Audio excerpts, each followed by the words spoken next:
deseo, el cerebro y las expectativas. Cuando digo deseo no me refiero a algo psicoanalítico, profundo, deseo, que de ese tema no sé nada, sino el deseo inmediato, lo que puede sentir un niño cuando pasa por la puerta de una juguetería, quiere entrar y que le compren algo, o lo que sentimos cuando conocemos a una persona que nos gusta mucho, bueno, esas ganas, cuanto menos de acercarnos, a ese deseo me refiero.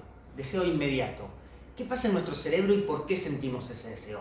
Es un sistema de aprendizaje que hace que los seres vivos tiendan a realizar aquellas conductas necesarias para la supervivencia. Es decir, que evolucionó para hacer que los animales coman, tomen agua y se reproduzcan, básicamente. Ahora, los seres humanos somos mucho más complejos y obviamente este mismo sistema, que en el cerebro se llama sistema de recompensas, se puede disparar por otros estímulos que no tienen nada que ver con nuestra supervivencia, como por ejemplo, por la música, para alguien fanático de la música, por un deporte o por cualquier actividad que nos resulte muy estimulante, y en algunos casos pueden llegar a comprometer la salud, como en el caso, por ejemplo, del juego compulsivo o de algunas adicciones.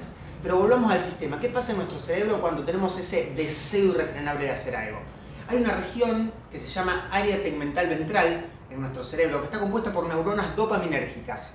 Dopaminérgica significa que el neurotransmisor que liberan es la dopamina. Sí, un neurotransmisor con bastante prensa, justamente porque muchas drogas actúan mediante la dopamina y porque durante toda la vida se le llamó el neurotransmisor del placer o del deseo, y sabemos que es más bien del deseo que del placer, pero también está involucrado un poquito en el placer.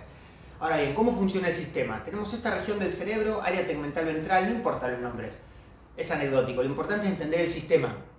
Están estas neuronas, liberan dopamina, la dopamina es un neurotransmisor, es decir, una molécula, una cosita muy chica, que libera una neurona y la recibe otra, y sirve como un mensajero químico.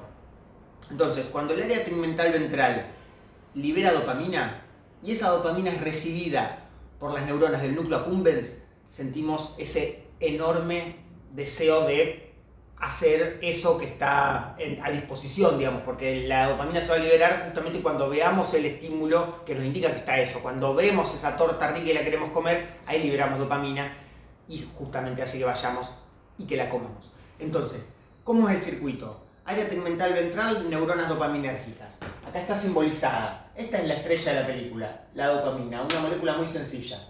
Esta es una esquemita de una neurona, acá está el cuerpo, este es el axón, que obviamente esto no está en escala, porque el axón sería miles de veces más largo que lo que es el soma. Libera dopamina, que son las bolitas rojas, y las neuronas del núcleo accumbens captan esta dopamina. Esta señal significa ese deseo, ese placer, ese entusiasmo por querer consumir eso. Ahora, este sistema, acá está de manera muy esquemática, es muchísimo más complejo. Y hay una broma en neuroanatomía que dice en el cerebro todo se conecta con todo, y la verdad, pese a que es una broma, es un poquito así. Pero en lo que atañe a este sistema, el área tegmental ventral, además de conectarse con el núcleo accumbens, que es lo que nos va a dar ese deseo o ese placer, se conecta con el hipocampo, que es una región relacionada a la memoria, y va a hacer que recordemos eso que nos dio deseo y todo el contexto, para que ante ese nuevo contexto tratamos de ir a buscarlo. Y por otro lado se va a conectar con la corteza prefrontal, que es la región más relacionada a que seamos conscientes de todo esto que está pasando.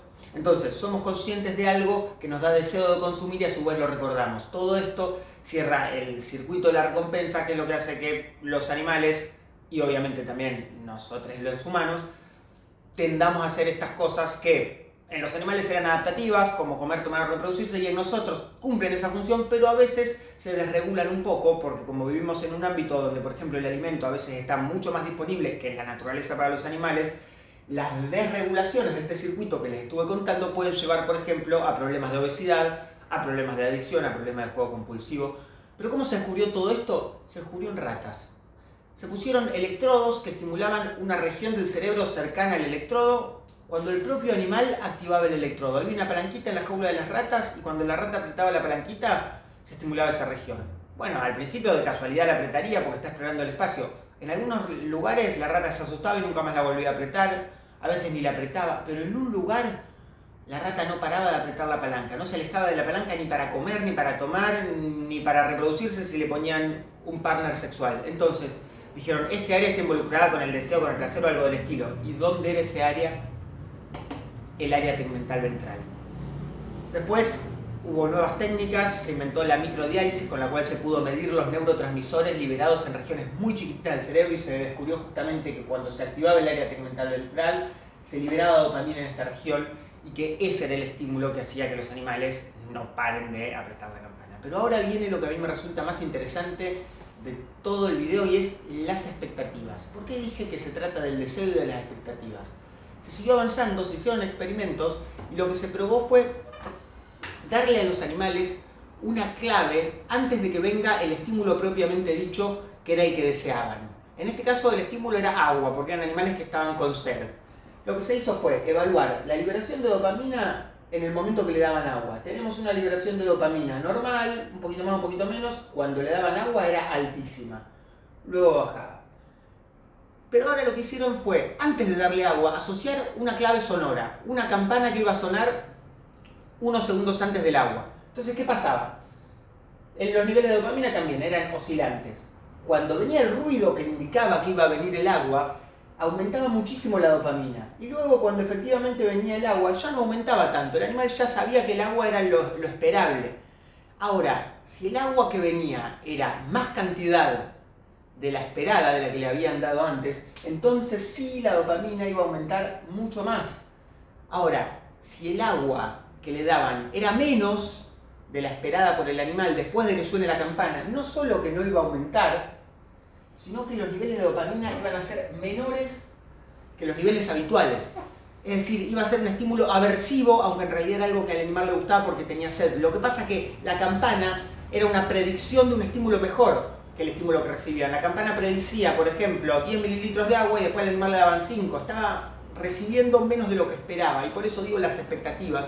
Y esto me parece fascinante porque es algo que muchas veces lo vivimos en carne propia.